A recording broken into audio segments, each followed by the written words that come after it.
Well, the top story in Australia today, of course, was Labor's leadership showdown. Now Julia Gillard begins the hard work to try to win back community support. Business has some clear views of what it's expecting and what its hopes will be with a newly united government. Andrew Robertson has been out on the streets to find out. With Julia Gillard safely reinstalled as Prime Minister, business is looking for the government to get its mind back on the job. We're all very relieved that this leadership tussle is over, insofar as it is over. Domain name supplier Net Registry has 300,000 small business customers. And on that score, Larry Block says he was disappointed with what he heard from both the Prime Minister and Kevin Rudd as they campaigned for the Labor leadership. Neither camp, when articulating their policy achievements, mentioned any policy achievement that really relates to small business. And I think this is reflective of the lack of attention that federal politics, both sides of federal politics, pay to the small business constituency.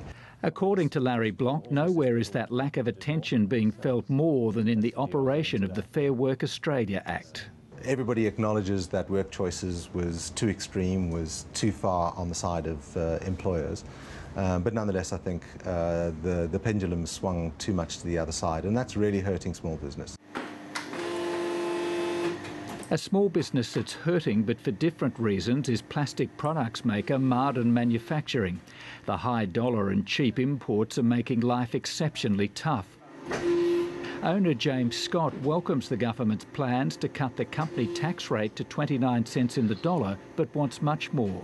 Down to 25 would be fantastic. Would be a great help in the right direction anyway. And it'd also give us some sort of incentive, something to grab onto, to be optimistic about staying here in manufacturing. Next door to Marden Manufacturing at Frontline Campervans, tax is also a major issue. Director Peter Ferrugia wants the government to go much further and halve the company tax rate to 15%. Competition in labour rate between us and, say, China, it might be about 50 times higher. So if you look at that, for an example, to lower the tax quite a fair bit would make a big difference for manufacturing and could be used in better areas of research and development.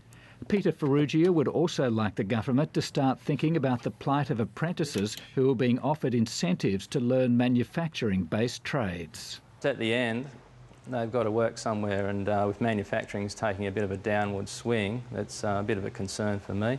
But a big question on the business community's mind is, are the leadership tensions in the Labor Party really over?